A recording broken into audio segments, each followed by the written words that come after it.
మీ కుటుంబ శాంతి, ఆరోగ్యం, ఆర్థిక అభివృద్ధి కోసం రుద్రాక్ష మహాపూజలో తప్పక పాల్గొనండి. ఇప్పుడే నమోదు చేసుకోండి.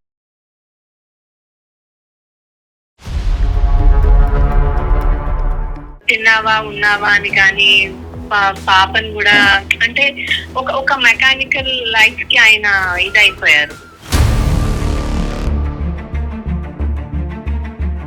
ఒక 6 months అట్లా మా హస్బెండ్ ఫోన్ లో ఆయన ఒక అమ్మాయితో క్లోజ్ గా ఉండడం చాట్ చూశాను. నేను కూడా రివెంజ్ తీసుకోవాలి, నేను కూడా ఇట్లా ఎవరితోనైనా మాట్లాడాలి అన్నట్టు అయిపోయింది నా మైండ్.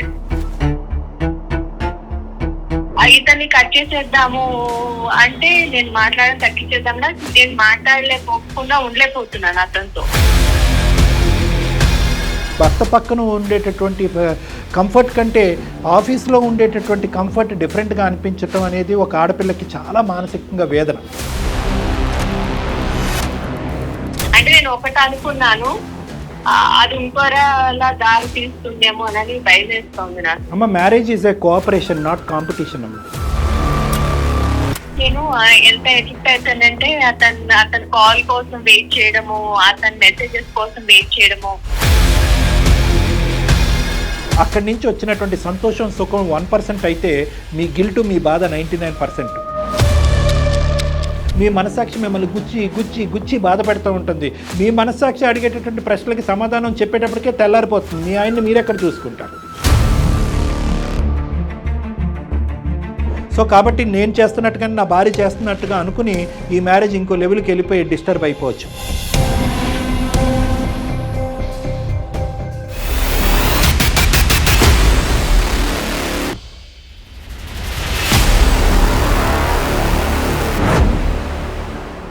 సుమన్ టీవీ అందమైన జీవితం కార్యక్రమానికి స్వాగతం.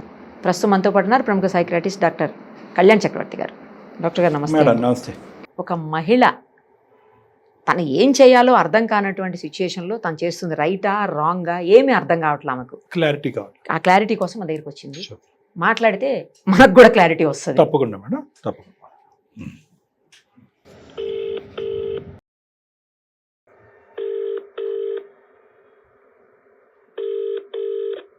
హలో, సౌమ్య గారేనా? అవునండి, నేను నిరుపమ, సుమన్ టీవీ అందమైన జీవితం కార్యక్రమం నుంచి కాల్ చేస్తున్నానమ్మా. మీరు మాకు మెయిల్ చేశారు కదా, అందుకని మీకు కాల్ చేస్తున్నాను. అవును మేడం, నేను చేశాను. అదే అమ్మా, మనతో పాటు ఇప్పుడు డాక్టర్ కళ్యాణ్ చక్రవర్తి గారు కూడా ఉన్నారు. మీ ప్రాబ్లం ఏంటో చెబితే దాన్ని ఏ విధంగా సార్ట్అవుట్ చేయొచ్చు అనేది డాక్టర్ గారు నేను కలిసి ఆలోచిస్తాం. సరేనా? చెప్పండి అమ్మా, మీ ప్రాబ్లం ఏంటో చెప్పండి. సౌమ్య నమస్తే అమ్మా, చెప్పండి. Sir good evening sir. Good evening. నా పేరు Soumya. Thank you sir, thank you so much for your call. నేను మీకు చాలా పెద్ద ఫ్యాన్ సార్. థ్యాంక్ యూ అమ్మా. సార్, నేను ఇది వరకు విజయవాడలో టీచర్ కింద చేసేదాన్ని. ఇప్పుడు మేము హైదరాబాద్ షిఫ్ట్ అయిపోయాము. ఇక్కడ నేను టీచర్ కింద జాబ్ చేస్తున్నాను. మా హస్బెండ్ వచ్చేసి హైదరాబాద్ లో జాబ్ చేస్తారు. మా మ్యారేజ్ అయ్యి 5 years అయింది సార్. యాక్చువల్లీ నేను ఒక పెద్ద డైలమాలో ఉన్నాను. అంటే ఐ డోంట్ నో నేను మిస్టేక్ చేశానా ఏంటి, నాకైతే ఏం అర్థం కావట్లే. నేను మ్యారేజ్ అయిన ఒక 6 months కి కన్సీవ్ అయ్యాను. సో మా హస్బెండ్ చాలా బాగా చూసుకునేవాళ్ళు, చాలా కేరింగ్ గా అంతా బాగుండేది. సో డెలివరీ టైంలో నేను మా మదర్ వాళ్ళ ఇంటికి వెళ్ళి అప్పుడు ఆ టైంలోనే కొంచెం మా మధ్య కొంచెం కాల్స్ అవి తక్కువ అట్లా. సో దూరంగా ఉన్నాం కదా అని అలా అనుకుండే. సరే మళ్ళీ వచ్చేసి సిటీకి వచ్చి మళ్ళీ నేను జాబ్ లో జాయిన్ అయినప్పుడు ఆయన ఫుల్ కెరియర్ ఓరియంటెడ్ అయిపోయారు.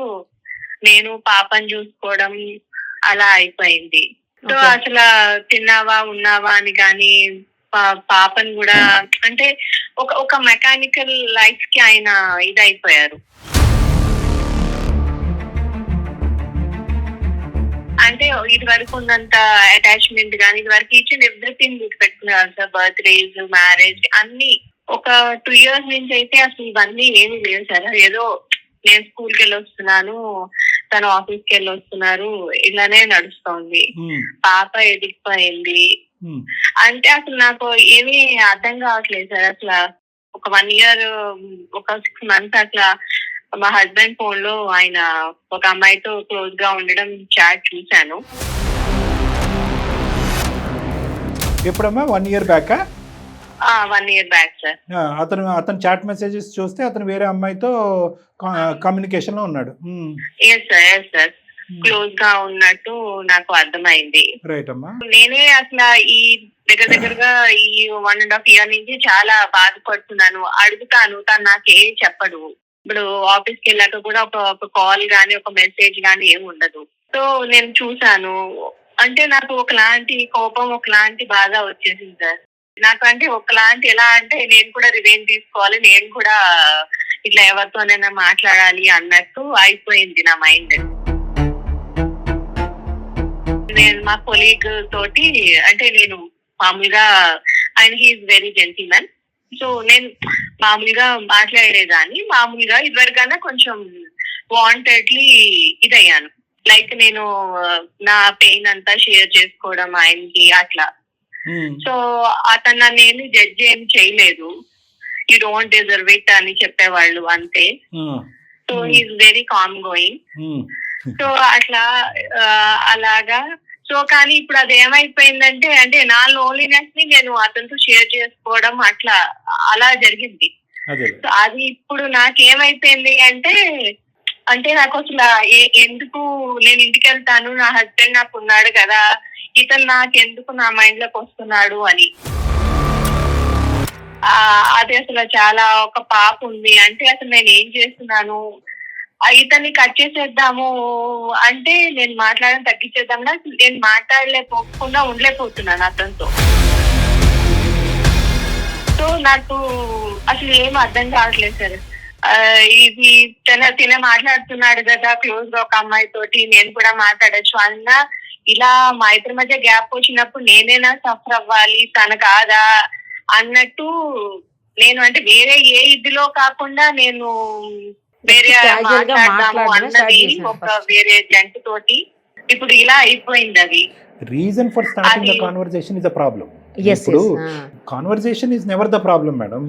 మీరు వర్క్ లో మెన్తో మాట్లాడతారు, నేను వర్క్ లో నేను ఉమెన్తో మాట్లాడతాను. కానీ ఇక్కడ ఏంటంటే ఏ కారణం చేత ఒక వ్యక్తితో కాన్వర్సేషన్ మొదలు పెట్టారు, ఆ పరిధి ఎక్కడి వరకు ఉండాలి అనేటటువంటి పరిధిని దాటి మాట్లాడటం. నా పెయిన్ షేర్ చేసుకున్నాను, నా లోన్లీనెస్ షేర్ చేసుకున్నాను అనేటటువంటి ఒక ఎత్తు అయితే కనుక, అవతల నుంచి వచ్చినటువంటి వ్యక్తి వేసినటువంటి ఒకే ఒక మంత్రదండం ఏదన్నా ఉంది అంటే యూ డోంట్ డిజర్వ్ ఇట్ అనేటప్పటికీ అయిపోయిందమ్మా. ఇంకా అంటే యూ డోంట్ డిజర్వ్ ఇట్ అంటే అరే నువ్వు ఇంత మంచి అమ్మాయివి, ఇంత చక్కగా ఉన్నావు, నువ్వు ఇంత కష్టపడుతున్నావా, నీకు ఇలాంటి భర్త వచ్చాడా, యూ డోంట్ డిజర్వ్ ఇట్ అనేటప్పటికీ 98% ఈ పొజిషన్లో ఉండేటటువంటి వాళ్ళు చాలామంది ఇదవుతారు ఆలోచన. అంటే ఆవిడ ఏదో తప్పు చేశారని మనం అనట్లేదు, కానీ ఆ ఇమేజెస్ తీయలేకపోవటం, ఒక సాంప్రదాయమైనటువంటి ఒక బంధంలో ఉన్నప్పుడు ఆ ఇమేజెస్ తీయలేకపోవటం, ఆలోచన తీయలేకపోవటం, భర్త పక్కన ఉండేటటువంటి కంఫర్ట్ కంటే ఆఫీస్లో ఉండేటటువంటి కంఫర్ట్ డిఫరెంట్గా అనిపించటం అనేది ఒక ఆడపిల్లకి చాలా మానసికంగా వేదన. అంటే చెప్పింది చాలా సత్యం సార్. నాకు నిజంగా అంటే నేను ఏమైపోతున్నాను, నా వాల్యూస్ ఎక్కడికి వెళ్ళిపోయాయి, ఎందుకు నాకు ఇట్లా అనిపిస్తోంది, నాకు చాలా కష్టంగా ఉంది సార్. నేను అలా నేను ఏమి రాంగ్ స్టెప్ తీసుకోవడం అట్లా ఏం చేయలేదు, బట్ నేను మాట్లాడకుండా ఉండలేకపోతున్నాను. మరి ఇప్పుడు అదే కదా నాకు పెద్ద ప్రాబ్లం. నాకు పాప ఉంది, నా హస్బెండ్ ఉన్నాడు. మీ హస్బెండ్ తీరు ఎలా ఉందమ్మా ఈ మధ్యకాలంలో? అతని తీరు ప్రవర్తన ఏమైనా మార్పు వచ్చిందా? అదేదో చాటింగ్ చూసాను అన్నారు, చాటింగ్ ఎలాంటి చాటింగ్, అది ఎటువంటి చాటింగ్, అది ఏమైనా ఇప్పుడు కంటిన్యూ అవుతుందా ఈ మధ్యకాలంలో? ఇంకా ఏమైనా కొత్తగా మీరు ఏమైనా చూసారా? అవుతోంది సార్, అవుతోంది. నేను అంటే మరి హైడ్ చేస్తున్నాడేమో మరి, కాకపోతే నాతో బిహేవియర్ మాత్రం అలాగే ఉంది సార్. మంచిగా ఏమీ లేదు. మా పెళ్ళైన కొత్తలో పాప పుట్టేందుకు అలా అయితే లేదు, అంత ఎఫెక్షనేట్ గా అయితే లేదు. తనలో అయితే ఇంకా అంటే నా పాత హస్బెండ్ లా ఇది వరకు ఎలా ఉండే అలా అయితే లేదు సార్. ఓకేనమ్మా, ఓకే. ఇప్పుడు నాకు అయితే నేను చెప్పుకోలేను సార్. అది నేను తప్పు చేస్తున్నానా, నా పేరెంట్స్, నా పాప, అది నేను అనుకున్నది వేరు, ఇప్పుడు ఇలా అయిపోయింది అంటే నేను నమ్మలేకపోతున్నాను సార్. ఇప్పుడు తను వేరే అమ్మాయితో చాట్ చేస్తున్నాడు. ఇప్పుడు నేను అది చూసి నేను మళ్ళీ ఒక 2-3 సార్లు చూసాను తప్ప నేను మళ్ళీ చూడలేదు. సో తను హైడ్ గా పెట్టుకున్నాడా దాన్ని? కదా, అది క్యాజువల్ గా జరిగిందా అసలు? నేను చాలా అంటే నా మీద నాకు చాలా బాధేస్తుంది సార్, ఏంటి నీ వాల్యూస్ ఇవా అని. అంటే నేను ఒకటి అనుకున్నాను, అది ఇంకోలా దారి తీస్తుందేమో అని భయం వేస్తుంది నాకు. అమ్మ, marriage is a cooperation, not competition అమ్మ. ఇప్పుడు మీరు ఎలా ఉన్నారు అంటే కనుక ఒక టగ్ ఆఫ్ వార్ ఉంటుంది చూడండి, అట్లా అవుతాయి ఇట్లా అవుతాం, ఆ విధంగా ఒక కాంపిటీషన్, ఇద్దరు శత్రువుల కింద నువ్వు ఇంత ఎత్తెక్కితే నేను ఇంత ఎత్తు చేస్తాను, నువ్వు అంత తప్పు చేస్తే నేను ఇంత తప్పు చేస్తాను అనేటటువంటి దారిలో పోవద్దమ్మా. ఎందుకంటే వ్యక్తిత్వాలు చూసుకోండి, మనస్తత్వాలు చూసుకోండి. నేను ఇది తీవ్రంగా ఖండిస్తానమ్మా. ఖండించడంతో పాటు ఈరోజు ముందుకొచ్చి మీరు ఇలా మనసు విప్పి చెప్పి దీనికి ఒక ఫుల్ స్టాప్ పెట్టేటటువంటి ఆలోచనలో ముందుకు రావడాన్ని నేను హర్షిస్తాను. మంచి విషయం. సౌమ్య గారు, ఒక్క విషయం చెప్పండి, మీరు ఎవరితో అయితే ఫ్రెండ్షిప్ చేస్తున్నారో, ఎవరితో అయితే రెగ్యులర్ గా మాట్లాడుతున్నారు, మ్యారేజ్ అయిందా? అయింది మేడం, అయింది. బట్ నా ఇదేంటంటే నిజంగా సార్ అన్నట్టు ఇది ఏమి కాంపిటీషన్ కాదు అసలు. బట్ అదే నా మీద నాకే చాలా గిల్టీగా ఉంది మేడం అసలు. అంటే నేను ఎంత ఎడిక్ట్ అవుతానంటే అతను కాల్ కోసం వెయిట్ చేయడము, అతని మెసేజెస్ కోసం వెయిట్ చేయడము. ఓకే. సో అంతలా ఎందుకు అయిపోయాను. ఇప్పుడు అతను కూడా మ్యారేజ్ అయిపోయింది, ఇప్పుడు నాకు మ్యారేజ్ అయింది, పాప ఉంది, హస్బెండ్, మా పేరెంట్స్, మా అత్త మామలు. అంటే అసలు నేను ఎందుకు ఇలా అయిపోయాను, అంత ఇది అయిపోయానా. నేను ఇప్పుడు నా హస్బెండ్ పట్టించుకోవట్లేదు, కరెక్టే, బట్ నన్నేమీ ఇచ్చేయట్లేదు. కానీ ఎందుకు నేను ఇంత అంటే నా మీద నాకే నేను చెప్పుకోలేనంత ఇదిగా ఉంది నా మీద నాకే. సో అందుకని ఇది ఏంటో కూడా నాకు తెలియట్లేదు. ఒకటి ఇందాక నిరుపమ మేడం అన్నట్టుగా ఇది మేము ఖండించేటటువంటి అంశం అనేటటువంటి ఒకటైతే కనుక మీ యొక్క ప్రవర్తనని మీరు ఆల్రెడీ ఖండించేసుకున్నారు. మేము కొత్తగా ఖండించి ఇదేంటో నీకు బుద్ధి ఉందో లేదా బిడ్డ ఉన్నాడా అని చెప్పేటటువంటి స్టోరీ కాదు. Okay, number 1. నెంబర్ 2 ఏంటంటే ఇక్కడి నుంచి నేను ఇంకో చోటకి వెళ్ళిపోతానేమో, ఇంకో విధంగా నా ప్రవర్తన మారిపోద్దేమో అనే భయం కూడా సహజంగా మీలాంటి ఆడవాళ్ళకు ఉంటుంది. నాకు నేను నిజంగా చెప్తున్నాను, నేను చెప్పలేకపోతున్నాను ఎందుకు నేను ఇలా అయిపోతున్నానా, నాకు భయం వేస్తుంది. నేను అందుకనే మిమ్మల్ని అప్రోచ్ అయ్యాను. అదేనమ్మా. లెట్ మీ టెల్ యూ అమ్మా. సో ఆల్రెడీ సొల్యూషన్ వచ్చేసిందమ్మా. 50% నీ ప్రాబ్లంకి ఆల్రెడీ కాల్ చేయడంతోనే, అందమైన జీవితం యొక్క ఆశ్రయం తీసుకోవడంతోనే వచ్చింది. ఎందుకంటే నీకు ఏదైతే గిల్ట్ ఉందో, ఏదైతే బాధ ఉందో, that it self is an antibiotic. అదే మెడిసిన్ నీకు. ఓకే, ఆ గిల్ట్ ఎవరికైతే ఉంటుందో అదేంటంటే ఒక లిమిటేషన్ అనేటటువంటిది క్రియేట్ చేస్తూ ఉంటుంది. ఇక్కడి నుంచి ఇంకో చోటకి వెళ్ళకుండా, అక్కడి నుంచి ఇంకో చోటకి వెళ్ళకుండా ఒక గీత గీస్తూ ఉంటుంది.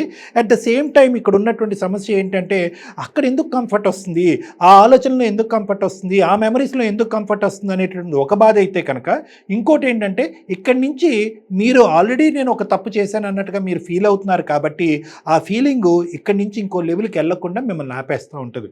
ఇది గుర్తుపెట్టుకోండి అమ్మ. నేను చెప్పే ఇంపార్టెంట్ పాయింట్. ఇంకొక అంశం ఏంటంటే మిమ్మల్ని తిట్టక్కర్లేదు, మిమ్మల్ని ఖండించక్కర్లేదు, ఏంటమ్మా అనేది అనక్కర్లేదు. కానీ అట్ ద సేమ్ టైం మీ బాధని ఏ విధంగా తీసేయచ్చు, ఈ ప్రాబ్లం నుంచి ఎలా బయటపడాలి అనేటటువంటిది మాత్రం ఖచ్చితంగా నేను చెప్తానమ్మా. ఇందాక నేను చెప్పినట్టుగా marriage is about cooperation, not competition. ఎందుకు అంటే కనుక మీ భర్త నిజంగా అతను ఏదన్నా ఒక తప్పు చేస్తున్నట్టుగా అయితే కనుక వేరే అమ్మాయితో మాట్లాడటం కానీ ఇంకోటి అదంతా ఊహ అయి ఉండొచ్చు, మనకు తెలీదు. మీరు చూసినటువంటి ఆ 2-3 మెసేజ్ల తర్వాత వాళ్ళ ప్రయాణం అయిపోయి ఉండొచ్చు. లేదు, వర్స్ట్ కమ్ సినారియో అదే కంటిన్యూ చేస్తున్నాడని మనం అనుకుందాం. కానీ ఇక్కడ ఆ వ్యక్తిత్వానికి అది సూట్ అవుతుంది. నేను అనేది ఏంటంటే అతను ఉండేటటువంటి ప్రయాణంలో ఆ వ్యక్తిత్వానికి, అందులో అతను సేద తీరుతున్నాడు, అతను ఆనందిస్తున్నాడు, పక్కన మీరు ఉన్నారు అనేటటువంటిది కూడా మర్చిపోతున్నాడు అతను. కానీ అదే ప్రిన్సిపల్ మీకు వర్తించదు, మీ వ్యక్తిత్వానికి వర్తించదు. ఎందుకంటే మీరు కాంపిటేటివ్గా అది మొదలుపెట్టినా, ఎవరన్నా ఉంటే కనుక వాళ్ళు చెప్పుకుంటే నా బాధ తీరుతుందని చెప్పి ఒక వ్యక్తితో చెప్పుకునేటటువంటి ప్రయాణం చేసినా కూడా అక్కడి నుంచి వచ్చినటువంటి సంతోషం, సుఖం 1% అయితే మీ గిల్టు, మీ బాధ 99%. అంటే ఆ ప్రయాణం మీ వ్యక్తిత్వానికి సూట్ అవ్వదు. మీ పెంపకం అది మీకు నేర్పించలేదు, మీ చదువు మీకు అది నేర్పించలేదు, మీ సంస్కారం, మీ విలువలు మీకు అది నేర్పించలేదు. కాబట్టి అది మీ హస్బెండ్కి సూట్ అవ్వచ్చు, మీకు సూట్ అవ్వదు అండి. మరి మరి మరి మా ఆయన అలా ప్రయాణం చేస్తున్నాడు కదండి, మరి అతనికి బుద్ధి రావాలి కదా, అతను తప్పు కదా అంటే కనుక అది డిఫరెంట్ సబ్జెక్టు. దాన్ని ఇంకో విధంగా మాట్లాడుకుందాం. అతను కౌన్సిలింగ్ తీసుకెళ్దామో, ఇంకోటో చేద్దామో, లేదంటే ఇంకోటి ఏదైనా చేద్దాం. ఇక్కడ 2 ఆస్పెక్ట్స్ ఉన్నాయమ్మా. మీరు ఈ జ్ఞాపకాలు, ఈ మెమరీలు, ఈ ఆలోచనలు, ఈ క్రేవింగ్లోంచి మీరు బయటికి ఎలా రావాలి, ఇది సబ్జెక్ట్ నెంబర్ 1. రెండో సబ్జెక్ట్ ఏంటంటే to assess to the situation. అసలు నిజంగా మీ హస్బెండ్ అటువైపు మళ్ళేడా మళ్ళలేదా, లేదంటే మళ్ళీ ఉంటే కనుక ఆ ప్రపంచంలో తీసుకొచ్చి మిమ్మల్ని వెనక్కి లాక్కొచ్చి మిమ్మల్ని ఎలా కాపాడుకోవాలనేది రెండోది. ఫస్ట్ దాని గురించి చెప్తానమ్మా. ఫస్ట్ అది చాలా సింపుల్ అండ్ స్ట్రైట్ ఫార్వర్డ్ అమ్మా. మన జీవితంలో విలువైనటువంటి జీవితం, ఒక సంస్కారమైనటువంటి జీవితం, ఒక పరుగులైనటువంటి జీవితం కావాలి అని అనుకుంటే ఒక సీక్రెట్ ప్రయాణం మనకు వద్దమ్మా. అసలు అచ్చిరాదు, అది అవసరం కూడా లేదు. అది అది అది ఈ సమస్యకు పరిష్కారం కాదు కదా, డబల్ ట్రామా అయిపోద్ది మీకు, 2 డబల్ పనిష్మెంట్ అయిపోతారు. ఒక పక్కన భర్త లాగా మీరు ఎటువంటి పొజిషన్కి వెళ్ళిపోవచ్చు అంటే కనుక, రేపొద్దున మీ భర్త తప్పు ప్రయాణం చేసినట్టుగా ప్రూవ్ అవుతే కనుక, ఎందుకు అలా వెళ్తున్నావు, అది తప్పు కదా అని అడిగేటటువంటి మాట కూడా మీకు రైట్ కూడా ఉండదు అసలు. మీరు ఏ తప్పు చేయకపోయినా కూడా మీ మనసు లోపల ఉండేటటువంటి ఆ గిల్ట్ ఏం చేస్తుందంటే, అలా ప్రశ్నించకుండా ఆ పవర్ మిమ్మల్ని వెనక్కి లాగేస్తుంది అనమాట. నిజంగా కరెక్ట్గా చేసేటటువంటి అంశం ఏది కూడా చీకట్లో చేయవలసినటువంటి అంశం లేదు. అంటే మీరు ఎప్పుడైతే చీకట్లో మొదలు పెడుతున్నారో మీ మనసాక్షి మిమ్మల్ని గుచ్చి గుచ్చి గుచ్చి బాధ పెడుతూ ఉంటుంది. ఏంటి సౌమ్య ఇలా చేస్తున్నావు, ఏంటి సౌమ్య మీరు వచ్చారు. సో ఇక్కడ ఏంటంటే మీ మనసాక్షి అడిగేటటువంటి ప్రశ్నలకి సమాధానం చెప్పేటప్పటికే తెల్లారిపోతుంది. మీ ఆయన్ని మీరెక్కడ చూసుకుంటారు. పదే పదే తనకు తాను కూడా నేను కరెక్టే చేస్తున్నానా, నేను చేస్తుంది రైటేనా, ఇది కరెక్ట్ కాదేమో అనే ఫీలింగ్ తనకే వచ్చేసింది. 99% మీరు కరెక్ట్ చేస్తున్నారు. నేను నాకు అంటే నేను పడే బాధకి నేను చెప్పలేకపోతున్నాను. నా నిజంగా నేను చెప్పలేను అది. ఎందుకు నా వాల్యూస్ ఇదేనా, నేను నేర్చుకున్నది ఇదేనా, నాకు ప్రతిరోజు చాలా బాధగా ఉంటుంది. ఒకటమ్మా సింపుల్, 99% మీకు ఒక విధంగా పాజిటివ్గా అనిపించిన 1% కూడా సౌమ్య తప్పేమో అని మీ మనస్సాక్షి అన్నా కూడా please stop it at that point. ఎందుకంటే మీరు వయస్సు, ఆలోచన, అనుభవాలు, వ్యక్తిత్వం, విలువలు అన్నీ కూడా దండిగా ఉన్నటువంటి ఒక వ్యక్తితో మాట్లాడుతున్నట్టుగా నాకు నిరుపమ మేడం కనిపిస్తుంది. చాలా మెచ్యూర్డ్ పర్సనాలిటీ. మీరు 10 మంది పిల్లలకి పాఠాలు నేర్పించేటటువంటి స్థానంలో ఉన్నారు. ఎవరైనా వేరే వాళ్ళు ఎవరైనా కూడా తప్పులు చేస్తే కనుక మీకు బుద్ధుందా దండించేటువంటి స్థానం మీది అనే మెచ్యూర్ కెపాసిటీ మీకు ఉన్నట్టుగా మాకు అనిపిస్తుంది. ప్రత్యేకంగా అందమైన జీవితం మీకు కొత్తగా ఏం సలహా ఇస్తుందో నాకైతే తెలీదు, కానీ మీ బాధను మాకు పంచుకోవటానికి, అమ్మ నీ బాధ అనేటటువంటి దానికి ఒక పరిష్కారం ఉందనే ధైర్యం చెప్పడానికి మేము ఉన్నాం. మీకు సానుభూతి చూపెడుతున్నట్టుగానే చూపెడుతూ మీ ఇంకో విధంగా ఇండైరెక్ట్గా మీ బాధను పెంచేటటువంటి సానుభూతి మీకు అక్కర్లేదు. అటువంటి మాట పంచుకోవటానికైనా, అటువంటి మనసును పంచుకోవటానికైనా చాలామంది స్నేహితులు ఉంటారు. సిన్సియర్గా మీ గురించి ఆలోచించేటటువంటి వాళ్ళు ఉంటారు. ఒక పక్క నుంచి ఇలా పంచుకున్నందుకు బాధపడుతూ ఇంకో పక్క నుంచి దుఃఖం చెందుతూ ఉండేటటువంటి వాతావరణం మీకు అక్కర్లేదు.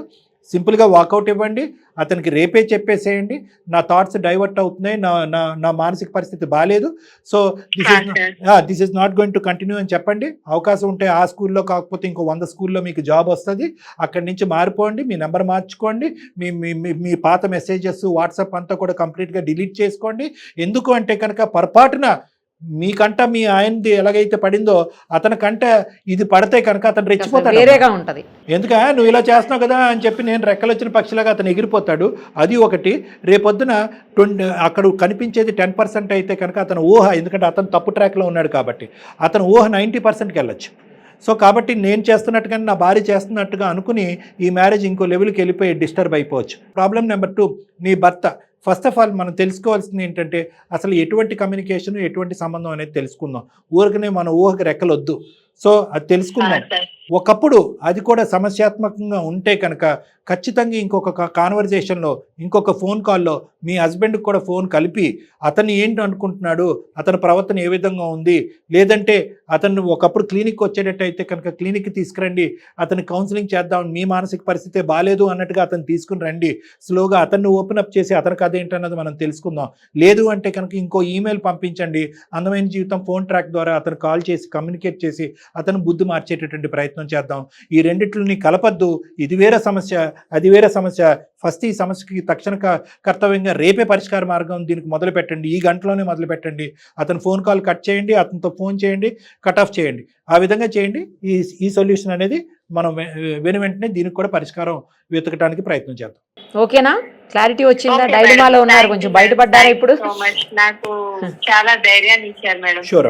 మళ్ళీ ఒక్కసారి నేనేంటో నాకు మీరు తెలియజేశారు. చాలా thanks madam. Thank you so much. God bless you. Thank you teacher గారు. Thank you. Thank you. Bye. So ఇప్పుడు ఇందులో ఏంటంటే సార్ ఒకటి నాకు క్లారిటీ వచ్చింది, ఈ అమ్మాయి మంచి అమ్మాయి, అసలు డౌటే లేదు. కేవలం భర్త ఏమన్నా తప్పు చేస్తున్నాడేమో అన్న అనుమానంతో ఏమో స్టార్ట్ చేసింది వేరే వాళ్ళతో కాన్వర్సేషన్. అంతే అంతే మేడం. చాలా మంచిగా చెప్పారు సార్, మీరు కూడా బాగా చెప్పారు, అసలు పర్ఫెక్ట్గా చెప్పారు. చూద్దాం. సూపర్ అసలు. Thank you thank you sir. నమస్తే. So much.